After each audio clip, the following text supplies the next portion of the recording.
이 선교지를 다니다 보면 이 공항에를 자주 가게 됩니다. 그리고 인천공항에 가서 보면 이 거대한 창문 밖으로 비행기들이 다 왔다 갔다 하는 게 보입니다. 어느 비행기는 내리고 뜨고 또 계류장에 들고 날고 하는 모든 걸 봅니다. 근데 그러면서 이 비행기는 여기 가는구나, 저 비행기는 저기 가는구나 하고 눈으로 보는 것은 알지만 자세하게 그 정확한 내용은 모릅니다. 저 비행기가 어디 상해를 가는지, 동경을 가는지, 뉴욕을 가는지 몰라요. 그 모든 것은 어디서 아냐면 관제탑에서 압니다. 관제탑에서는 그 비행장의 모든 걸 속속들이 알고 누가 대기하고 있고 어느 비행기가 들어오고 그 다음 순서는 어떻게 맞춰서 가고 어느 계류장이 비어 있으니까 이 비행기는 어디로 들어가고 이 모든 것을 관제탑이 다 알고 컨트롤합니다. 이 공항을 보고 있어도 보는 관점이 그렇게 달라요.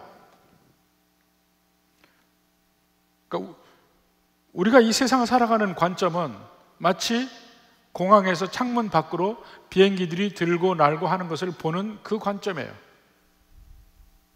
근데 하나님의 관점은 완전히 그 관제탑에서 모든 것을 주관하시는 그 관점입니다. 어떤 때는 우리가 비행기 타고도 이륙을 안 하고 30분씩 기다리는 적이 있어요. 왜 그런지 모릅니다. 앞에 비행기가 많은가 보다 이렇게 생각할 뿐이죠. 좀 더 구체적이고 정확한 모든 것은 관제탑에서 아는 겁니다.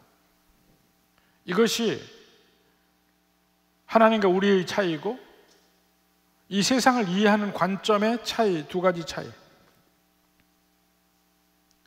결국 지혜도 이와 같아요. 하늘의 지혜와 땅의 지혜는 이러한 차이가 납니다. 지혜가 뭡니까? 여러 가지로 이야기할 수 있지만 어떤 특정한 일이 벌어질 때 그것의 의미나 그것의 목적이나 이런 것을 이해하는 능력, 그리고 그냥 이 머리로 이해하는 능력뿐만 아니고 거기에 반응해서 내가 어떻게 행동해야 되고 어떻게 반응해야 되는지를 아는 능력, 이걸 지혜라고 합니다.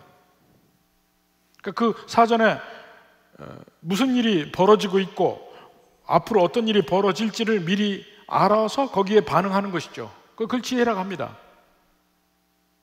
특히 우리는 믿음 안에서 하나님께 지금 하시는 일이 무엇이고 하나님이 앞으로 무슨 일을 하실 것인가, 이것을 아는 것을 우리가 믿음 안에서 지혜라고 할 수 있습니다. 근데 우리는 끊임없이 예수님 믿는 사람들은 하나님의 뜻을 알고 싶어 해요. 그런 면에서. 근데 많은 사람들의 생각이 우리가 영적이 되면, 소위 영적이라는 의미가 뭔지는 모르겠어요. 그러나 많은 사람들이 이야기합니다. 영적이 되면 하나님의 뜻을 보다 더 잘 알 수 있다, 이렇게 생각을 합니다. 그러니까 특별한 징조나 사인을 통해서 하나님의 뜻을 알아갈 수 있다. 물론 그것은 성경에 그런 경우가 나옵니다. 가장 대표적인 예가 기드온이에요. 기드온이 처음에 하나님의 부르심을 받아서 미디안 종족과 싸우려고 할 때 그는 하나님의 표징이 필요했어요. 표징이 필요하니까 사사기 6장에 보면 하나님께 표징을 요구합니다. 6장 36절부터 봅시다. 기드온이 하나님께 여쭈되 주께서 이미 말씀하신 같이 내 손으로 이스라엘을 구원하시려거든 보소서, 내가 양털 한 뭉치를 타작마당에 두리니 만일 이슬이 양털에만 있고 주변 땅에 마르면 하나님께서 나를 통해 이스라엘을 구원하실 줄 알겠나이다. 그러니까 왜 그 늦가을 같은 경우 보면 이슬이 내리잖아요. 아침 새벽에 보면 이슬이 내리는데 하나님께 기드온이 요구한 겁니다. 표징을 요구했어요. 내가 타작마당에 양털을 한 움큼 놓을 테니까 아침에 일어나서 보면 이슬이 사실은 맺히려면 다 맺혀야 되잖아요. 양털에만 맺히고 주변에는 안 맺히게 해주십시오. 기적적인 얘기잖아요. 실제 그 일이 일어났어요. 근데 의심 많은 기드온이 또 얘기합니다. 아니 하나님, 그거 가지고는 안 되겠습니다. 반대로 다 주변에 이슬이 맺히고 양털은 마르게 하십시오. 하나님은 그대로 하셨어요. 드디어 하나님 뜻을 확실히 압니다. 그 이후에도 하나님이 몇 번에 걸쳐서 기드온에게 확신을 주셔요. 그러니까 사람이 하나님의 큰 일을 이룬다고 할 때 그 사람이 담대하거나 그 사람이 뭔가 이 특별한 능력이 있어서 일을 이뤄낸다, 그거 아닙니다. 기도는 우리가 사사 중에서도 대단한 사사 중에 하나예요.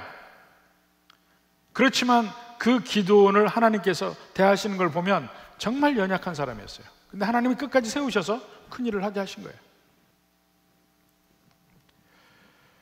근데 우리가 일상생활을 살면서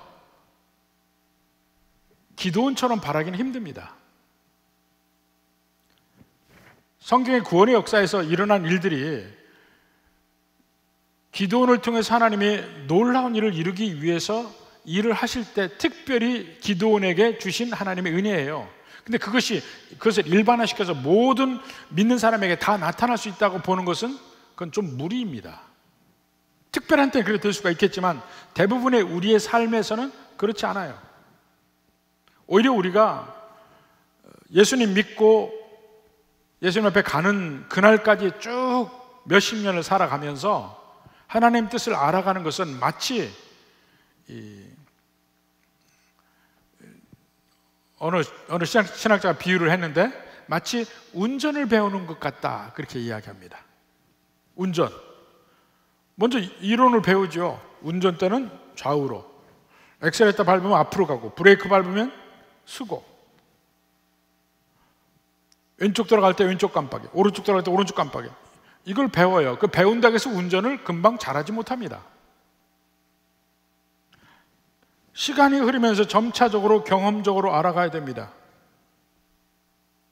거리에서 운전을 하면서 언제 내가 속도를 내야 될지, 언제 내가 줄여야 될지, 옆에 차가 오면 내가 어떻게 해야 될지, 이것을 경험적으로 끊임없이 계속 알아가야 운전을 배우게 됩니다. 가장 힘든 게 이 앞바퀴와 뒷바퀴 차이를 모르는 거예요. 앞바퀴만 돌아가잖아요. 뒷바퀴는 그냥 고정되어 있고, 방향이. 그래서 생기는 많은 문제들이 있습니다. 처음에 많은 사람들이 주차장을 빠져나오다가 긁는 이유가 이 앞바퀴 뒷바퀴 차이를 몰라서 일찍 돌다가 옆에 차 긁고 기둥에 긁고 이거 많이 합니다. 점점 운전해 가면서 알아가는 거예요. 넘어지고 쓰러지고 해 가면서. 그리고 아무리 그런 기술을 터득했다 하더라도 눈을 똑바로 뜨고 앞을 보고 전후 좌우 집중을 해야 비로소 내 차가 어떤 위치고 어디를 가고 어떻게 해야 안전하게 간다는 것을 알 수가 있는 겁니다. 우리가 하나님의 뜻을 알아가는 것도 똑같아요. 처음에는 예수님 믿은 다음에 하나님 뜻을 어떻게 아는지 잘 모릅니다. 이렇게 했다가 넘어지고 이렇게 했다가 부딪히고 실패를 거듭해 가면서 점점점 하나님의 뜻을 알아갑니다. 그리고 어느 정도 하나님의 뜻을 안다고 하더라도 마치 운전하는 것처럼 눈을 부릅뜨고 앞을 보고 뒤를 전후 좌우를 살피면서 가야만 합니다. 그리고 그때 가장 좋은 방법으로 대처를 합니다. 근데 그 좋은 방법이 뭐냐? 하나님의 방법이에요. 우리가 살아가면서 지혜롭게 된다는 것은 삶의 모든 것을 이해한다는 의미가 아닙니다. 삶의 여러 가지 면에 부딪힐 때 올바른 반응을 하는 것이 지혜예요. 자, 운전하는 사람이 있습니다. 어떤 사람이 운전을 아주 잘해요. 빠르게도 다닐 수도 있고 반응하는 것도 빠르고 이런데 이 사람이 운전에 자신이 있으니까 어떻게 하냐? 한 손에 담배를 들고 한 손에 커피를 들고 그리고는 옆 사람과 이야기하면서 운전을 해요. 자신이 있으니까 어떻게 되겠습니까?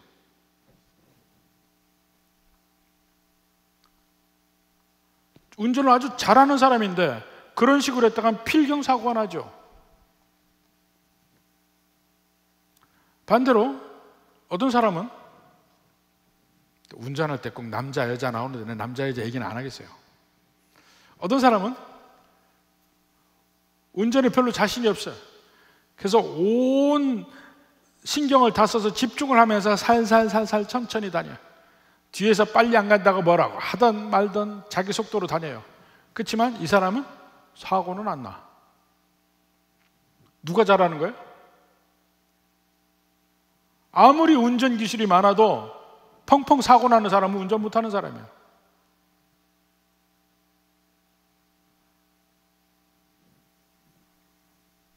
저는 한번 얘기한 적이 있지만은 통계에 보면 부부 중에서 남자가 집안의 돈을 관리하는 사람이 있고 아내가 집안의 돈을 관리하는 사람이 있는데 통계에 보면 이 경제에 대해서 남편이 훨씬 지식이 많아요. 전체적으로. 근데 수십 년을 조사를 해보니까 아내가 재산 관리를 맡은 집이 더 재산이 많이 불커져 있어요. 그게 왜 그런 거 봤어요? 그러니까 사실 뭐 주식이나 모든 게 남자들이 머리가 잘 돌아가서 돈을 탁탁탁탁 뭐 투자도 하고 잘 벌어. 근데 한 번씩 폭망해. 여자들은 그게 별로 없어요.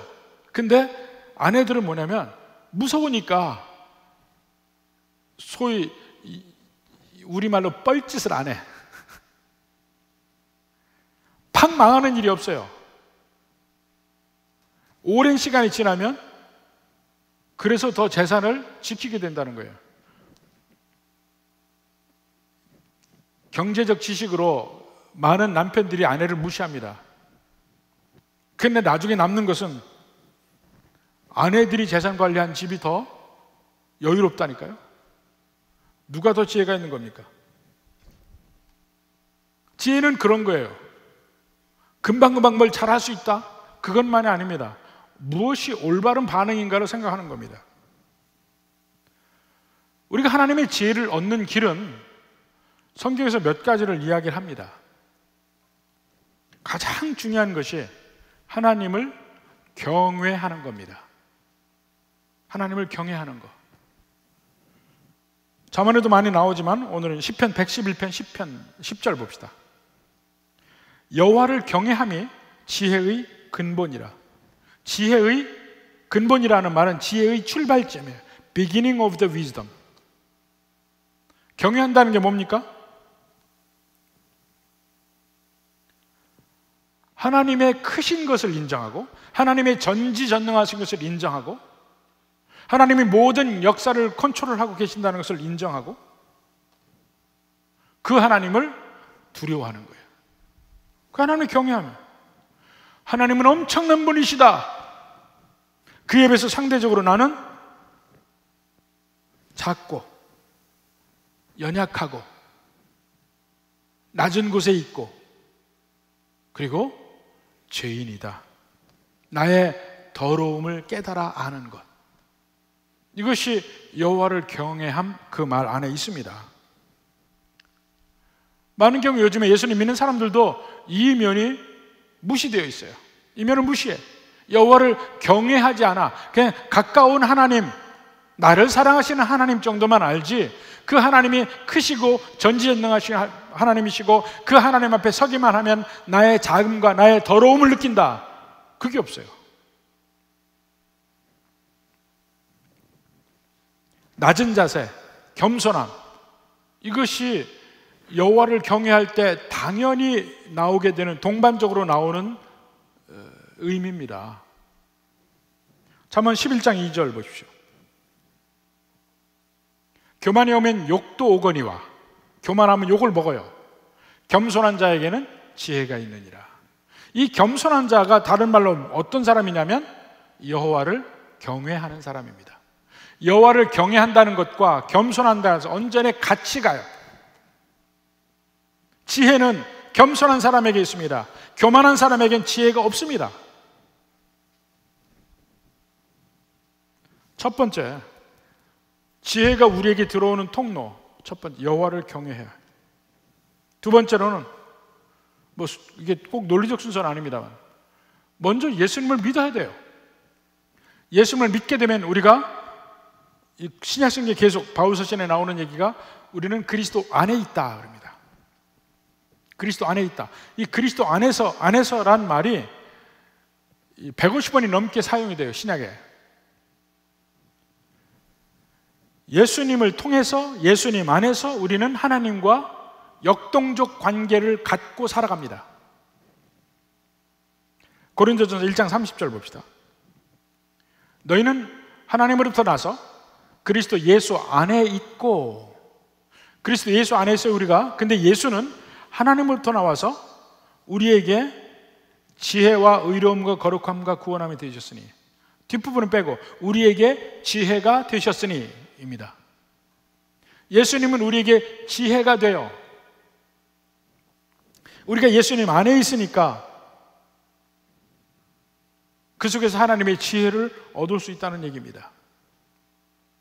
또 세 번째는 성경에 지혜가 있습니다. 성경에. 모든 지혜는 하나님의 말씀에서 나옵니다. 왜냐하면 하나님의 말씀은 우리를 향하신 하나님의 뜻이기 때문에, 하나님이 누구신지를 보여주기 때문에, 하나님을 더 알아가고 하나님의 품성과 함께 접하는 것이 하나님의 말씀입니다. 가장 대표적으로 하나님의 말씀의 그 덕목에 대해서 말하는 것이 시편 119편이에요. 시편 119편은 이 히브리 문자 이 알레프에서부터 이 타브까지, 그러니까 A부터 Z까지 그 히브리 문자 하나하나를 앞글자로 써서 이 119편 전체를 썼습니다. 그러면서 성경의 위대함, 성경의 유익함, 하나님의 말씀의 유익함, 그걸 썼거든요. 그 중에 한 구절을 봅시다. 119편 97절. 내가 주의 법을 어찌 그리 사랑하는지요. 주의 법, 하나님의 말씀입니다. 내가 그것을 종일 작은 소리로 읊조리나이다. 하나님의 말씀을 암송하고 묵상한다는 얘기죠. 주의 계명들이 항상 나와 함께 함으로, 주의 계명 하나님의 말씀이에요. 그것들이 나를 원수보다 지혜롭게 하나이다. 하나님의 말씀이 원수보다 나를 더 지혜롭게, 그러면 승리하는 거죠. 이길 수 있는 거죠. 전쟁 때 이거보다 더 좋은 일이 어디 있습니까? 승리. 99절에 내가 주의 증거들을 늘 읊조림으로, 하나님의 말씀이죠. 나의 명철함이 나의 모든 스승보다 나으며, 인간적인 스승보다 하나님의 말씀이 더 위라는 거예요. 또 100절에 보면 주의 법도들을 지킴으로 나의 명철함이 노인보다 나으니라. 노인은 경험을 통해서 많은 지혜를 쌓은 사람이에요. 근데 하나님의 말씀이 그런 세상적 경험이 많은 것보다 더 나아.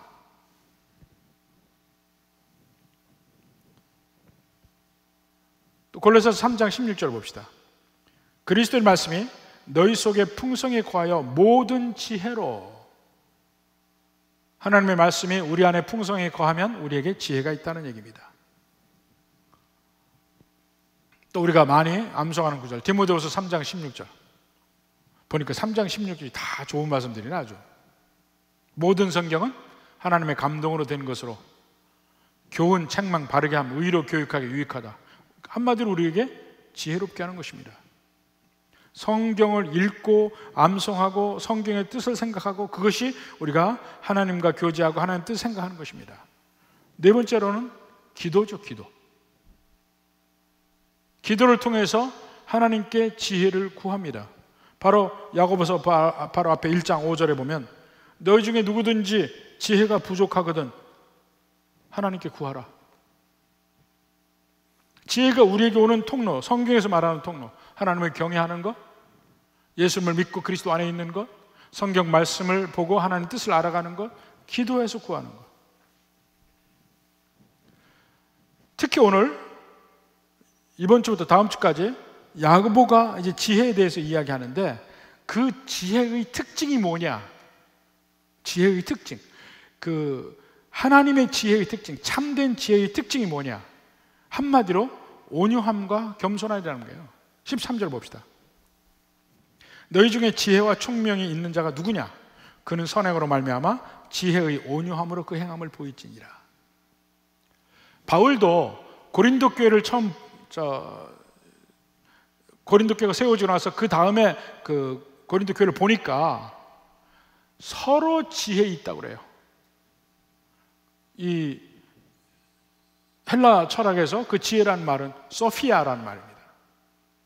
서로 자기들이 지혜를 가지고 있다, 하나님의 지혜를 가지고 있다고 이야기를 해요. 그러니까 그 당시 로마 시대지만 그리스 문화가 팽배해 있을 때요, 그들은 그렇게 지혜를 숭상했습니다. 지혜를 갖기를 원했고, 근데 그것은 우리가 하나님의 관점에서 보면 그것은 세상의 지혜예요. 야고보가 보기에도 교회를 보니까 서로 내게 지혜가 있다고 하는 사람들이 많은데, 보니까 소위 세상적으로 지혜가 있는 사람들의 또 다른 특징이 뭐냐면 교만해요.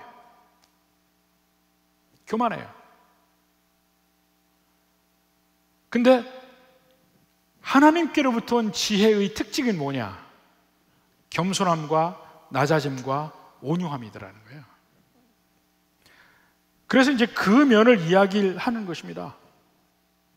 이 야고보 이야기를 보면 여기에서 참된 지혜는 두 가지 특징이 있습니다. 첫째, 그는 선행으로 말미암아 그랬죠?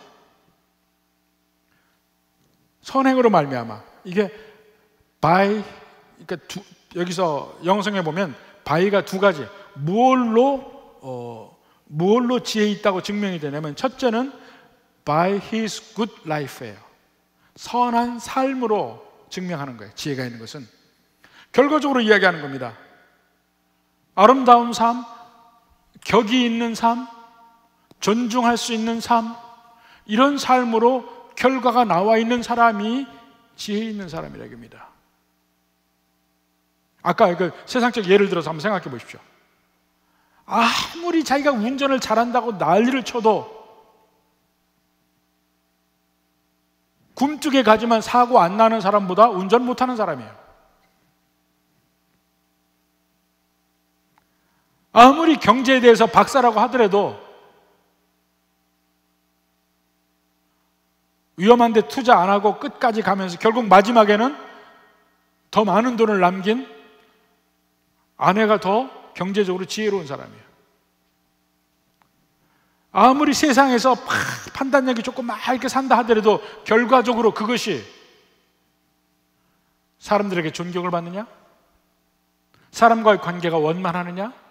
그 사람 참 괜찮다고 인정을 받느냐? 그 결과물로 지혜가 있다 없다를 얘기할 수 있다는 거예요. 그 결과로. 아무리 세상에서 책략과 모략이 그 많고 뭐든지 일을 기어코 해내는 그 사람이 지혜 있는 사람이냐? 아니에요. 주변에 적들이 엄청 많아지고 나중에는 비참해져요. 저는 수많은 목사님들 봤어요. 막 정치에 많이 매달린 사람들, 10년이 지나 20년이 지나 많은 사람들, 그 정치에 매달린 사람일수록 나중에 끝이 참 안 됐어요. 불쌍한 분들이 대부분이에요. 그러나 목회하면서 이리 치고 저리 치고 하지만 굳건하게 목회한 분들은 나중에 참 편안하게 은퇴를 하시는 것들을 많이 봅니다. 뭐가 지혜로운 거예요? 뭔가 많은 힘을 쓰는 사람이 지혜로운가요? 아니요. 선한 삶으로 증명이 되는 삶이 지혜로운 겁니다. 첫 번째 특징. 두 번째 특징은 뭐냐면 지혜의 온유함이라고 그랬잖아요. 지혜로운 사람의 행함엔 특징이 있는데 온유함이라는 특징이 있다는 거예요. 소위 세상 지혜를 가진 사람에게는 볼 수 없어요. 이 온유함이라는 것이. 근데 온유함을 제대로 알기 위해서는 첫째로, 그러니까 아닌 것부터 먼저 한번 따져봅시다. 온유함은 연약함이 아니에요. 상대편이 막 세게 나와도 부드럽게 대하는 것이 연약함이 아니에요. 모세, 그 200만이 되는 이스라엘 민족 전체를 이끈 사람이 온유한 사람이라고 그랬어요. 민수기 12장 3절에 보면 이 사람 모세는 온유함이 지면의 모든 사람보다 더하리라. 예수님도 예수님 스스로를 온유하고 겸손하다고 이야기합니다. 수고하고 무거운 짐진 자들아 다 내게로 오라. 내게 와서 내게 배우고 내 안에서 쉬라 얘기합니다. 그때 마태복음 11장 29절 보면 나는 마음이 온유하고 겸손하니, 나는 마음이 온유하고 겸손하니 나의 멍에를 메고 내게 배우라. 그리하면 너희 마음이 쉼을 얻는다. 근데 예수님께 배우는 게 뭐예요? 온유하고 겸손한 걸 배우는 겁니다. 예수님의 특징을 배우는 거야. 그 온유함과 겸손함을 배우면 쉼을 얻으리라. 이건 연약함이 아닙니다. 겁쟁이도 아닙니다. 어떤 사람은 겁쟁이인데 겁이 나서 뭘 못하는 걸 가지고 온유하다고 가장을 해요. 실상은 비겁함이에요. 옳고 그름이 분명한데도 무서워서 두려워서 오른편에 서지 못하는 것, 그러면서 온유해서 그렇다고 그래요. 그냥 겁이 나서 안 하는 거, 겁이 나서 못하는 거, 그거 온유함 아닙니다. 우유부단함도 아니에요. 어찌하든 그냥 화평을 이루자, 그것도 온유함이 아닙니다.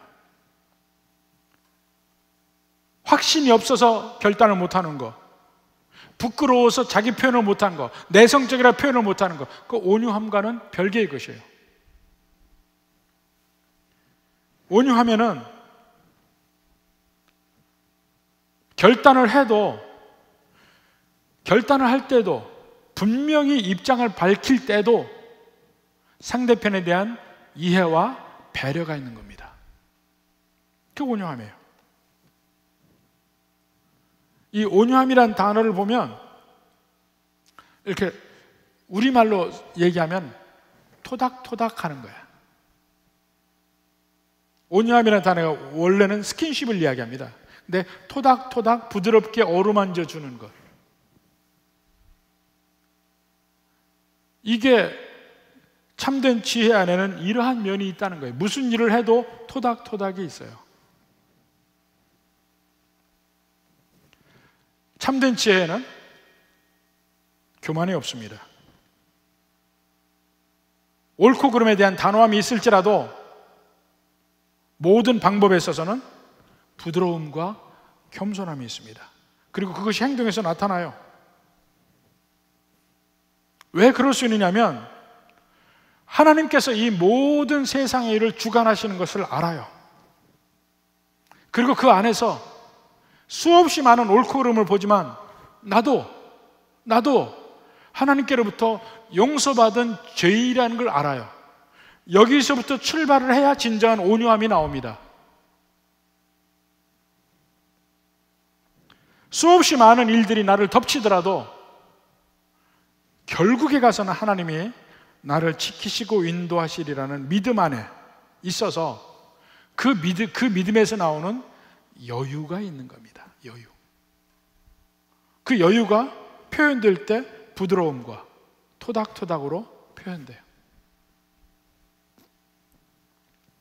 이걸 이제 13절에 전제로 이야기를 하고 먼저 야고보가 거짓된 지혜의 특징을 이야기합니다. 그것이 14, 15, 16절인데 그 특징을 봅시다. 제일 먼저 14절에 거짓된 지혜는 어떻게 나타나냐면 14절에 봅시다.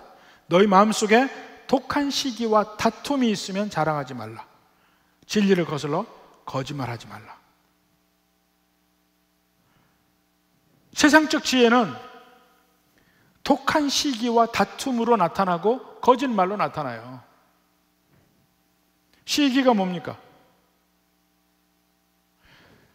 내가 갖고 싶어 하는 지위나 영향력을 다른 사람이 가질 때 그 사람을 향한 부정적인 마음, 이게 시기예요.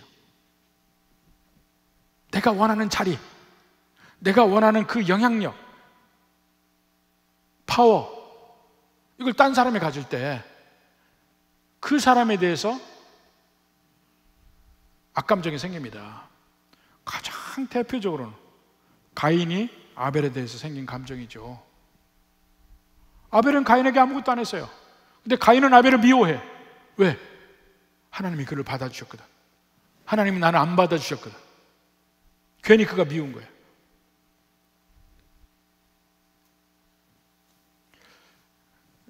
탈무드에 이런 얘기가 있습니다. 질투가 많은 사람이 있고 욕심이 많은 사람이 있었어요. 근데 무슨 일로 왕이 그 두 사람을 놓고 상을 주기로 합니다. 왕이 이 두 사람의 소원 하나씩을 들어주기로 했습니다. 근데 하나 조건이 있어요. 첫 번째 사람이, 그러니까 먼저 소원을 이야기하는 사람이 있어요. 그러면 소원을 이야기를 하면 두 번째 사람은 반드시 그게 2배를 주기로 했습니다. 묘하죠? 내가 갖고 싶은 것을 먼저 말하면 내가 원하는 걸 가질 수 있어요. 두 번째 사람은 내가 원하는지 안 하는지 모르지만 두 번째 사람은 어쨌든 2배를 받아요. 여러분은 먼저 받겠습니까? 두 번째 받겠습니까? 근데 어찌 하다가 질투가 많은 사람이 먼저 택하게 됐어요. 근데 자기가 갖고 싶은 걸 막 생각을 해보니까 뭘 가져도 저놈이 2배 갖는 거야. 내가 뭘 가져도. 고민을 하다가 그가 왕에게 말한 소원이 뭔지 아십니까? 내 눈을 하나 파주시오 그랬어요. 내 눈을 하나 파주시오. 그러면 저놈은 2눈이 파이니까. 정말 어리석죠? 근데 그 일이요 비일비재하게 일어납니다.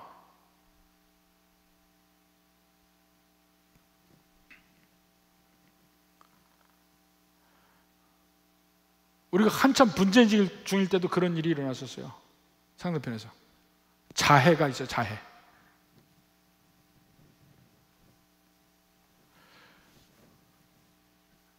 요즘에 일어난 일을 보면요,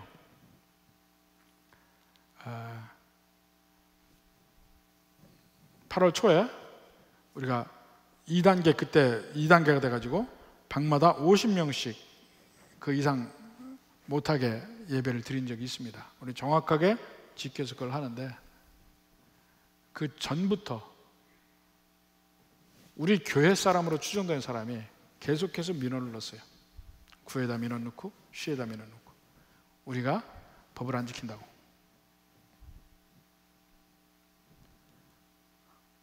그 와서 보니까 다 지켰잖아요. 그래서 해결이 된 줄 알았어요. 또 넣었어요. 시 감사까지 넣고, 심지어는 이번에 오늘도 행정안전부를 했어요. 우리 분명히 법을 어길 것이다. 우리 교회냐? 대충 누군지 짐작은 해요. 짐작만 해요.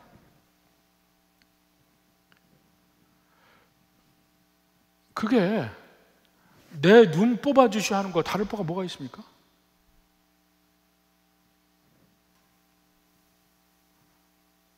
누구에게 해코지 하고 싶어. 근데 그 해코지 속에 결국 자기도 해를 받는데, 저 사람을 기엽고 해코지 하고 싶어서 내게 오는 해도 불사하고 해.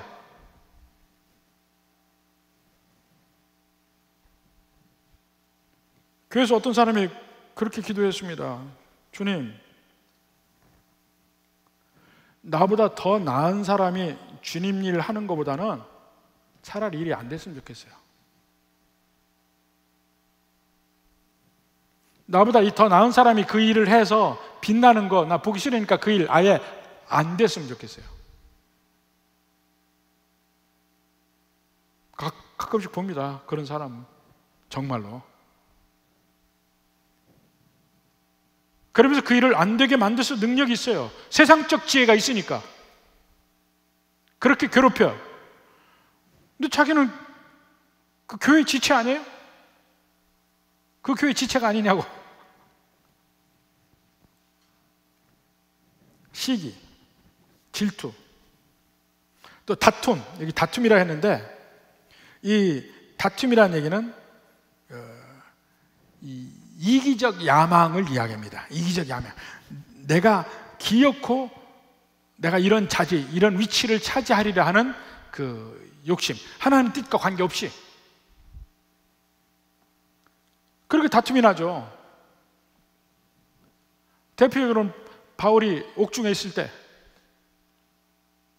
그 바울이 없는 틈을 타서 이때다 하고 그러고 자기가 그 바울의 위치를 차지하기 위해서 막 열심히 일을 했던 선생들이 있습니다. 그 사람들이 다툼으로 일을 하는 거예요. 똑같은 말이 쓰여졌습니다. 빌립보서 1장 17절 봅시다. 그들은 나의 매임에 괴로움을 더하게 할 줄로 생각하여, 바울을 공격하는 거죠. 괴로움을 더하게 할 줄로 생각하여 순수하지 못하게 다툼으로 그리스도를 전파하느니라. 그러니까 바울이 없을 때, 바울 당신이 없어도 교회를 훨씬 잘 돌아가는 걸 내가 기어코 보여줘서 너를 괴롭게 해야지, 그 마음으로 열심히 교회를 한다 이거예요. 이게 다툼, 같은 말이에요. 결국 이런 면들이 교회에서 분열을 가져오고 파당을 가져오고 파당끼리 싸우게 되고 한 그룹 사람이 다른 그룹을 공격하게 되고 이런 일들이 벌어지면 과연 그것이 지혜냐? 지혜냐? 자기를 추종하는 사람은 보다 더 많아지게 하고 막 이렇게 하는 것이 교회를 해서 그게 지혜냐 이거예요.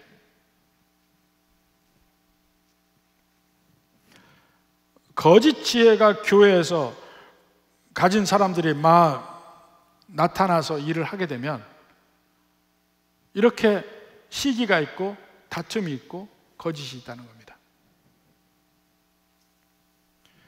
그 거짓 지혜의 특징을 15절에서 이야기합니다.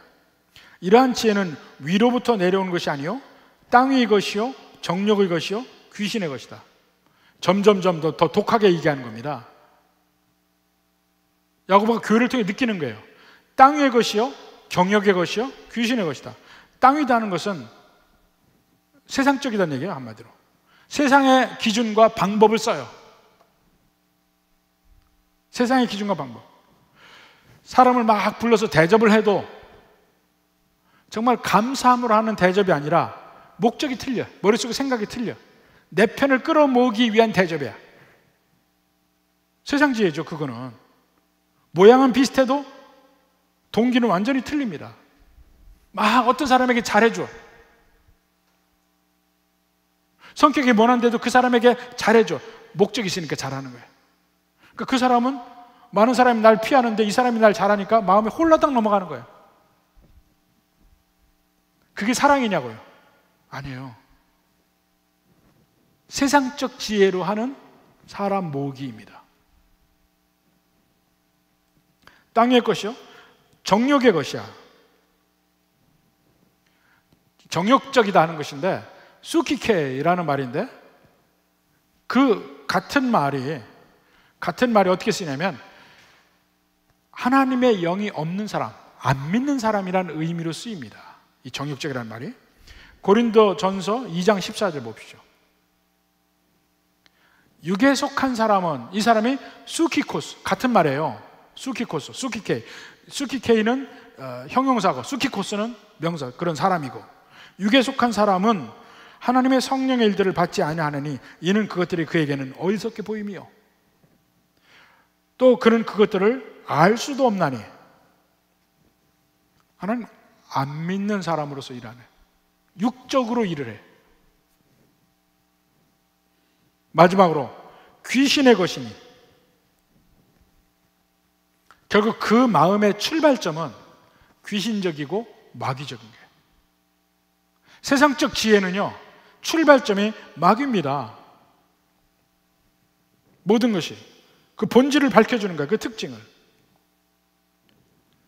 그 마귀는 시기와 다툼을 일으키는 원흉이죠. 세상적 지혜를 가진 사람들은 나름대로 다른 사람보다 내가 더 낫다고 생각하고 내가 더 조종할 수 있다고 생각하고 내 마음대로 뭔가 할 수 있다고 생각해요. 그리고 말로 설득합니다. 생각해보려, 상식적으로. 받은 만큼 해주자. 간단하게 상대편들 마음을 팍팍 끌어모을 수 있는 말들을 사용하고 그러면서 지혜 있다고 생각해. 그러나 그 결과물이 어떻게 되냐 이거예요. 보여주는 것이 시기와 다툼이 있느냐 아니냐 보자 이겁니다.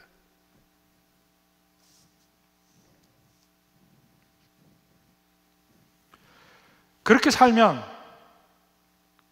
아까 얘기한 대로 지혜로운 삶의 특징 두 가지. 아름다운 인생이 되지 않습니다. 사람들의 존중을 받지 못해요. 그리고 그 안엔 온유함도 없어요. 정확하게 온유함이 품성이 되지 않을 때는 내 사람과 아닌 사람을 대할 때 완전히 두 얼굴이 나타납니다. 내 사람에게는 뭘 있어도 다 참아. 내 사람이 아니라 싶으면 전혀 사랑을 느낄 수 없을 정도로 돼. 근데 하나님의 지혜는 그 품성 자체에서 내가 낮아졌기 때문에 나오는 온유함이 있어요. 누구에게나 같이 나타나는 온유함이 있는 겁니다. 틀려요.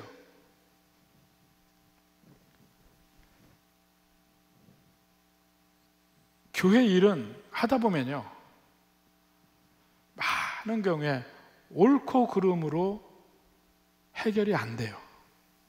많은 경우에 옳고 그름으로 해결이 안 돼요. 그냥 토닥토닥으로 해결이 돼. 많은 경우에 옳고 그름으로 해결하려면 꼭 아십니까? 산불이 나면요, 산불 치잖아요. 끌려고 산불을 치는데 불똥을 더 튀겨서 더 불을 키운다니까. 꼭 그거 비슷해요. 교회를 옳고 그름으로 해결하려 하면 토닥토닥 산불 치는 거하고 똑같아. 불이 더 번져. 토닥토닥밖에 없더라 이겁니다. 그게 지혜, 하나님의 지혜. 그냥 토닥토닥 부드럽게 같이 틀려요. 야고보가 하는 말은,